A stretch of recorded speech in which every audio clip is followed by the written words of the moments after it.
Amerika Birləşmiş Ştatları Karakasa hava hücumlarının ikinci dalgasına başlayıb, ABŞ Venezuelada parlament binasına zərbə endirib. Bu barədə Kolumbiya prezidenti Gustavo Petro məlumat verib. NYT Karakasda bombardman dayanıb, lakin ABŞ təyyarələri ərazidə uçuşlar həyata keçirir kimi məlumat bölüşüb.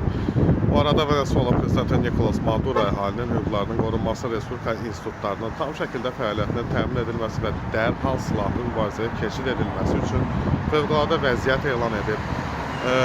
AQP niyyəti Maduronu devirmək, həm də narkotik dövriyyəsinin qarşısını almaqdır. İndi Karakasa hücumları bəhanəsi də müharibə, hücum, eskalasiya yox, məhz narkotik qaçaqmalçılığı ilə mübarizədir. Maduro hökuməti isə bütün bunları danır və Amerikanı işğalçılıq, zərb ölkənin daxili işlərinə müdaxilə kimi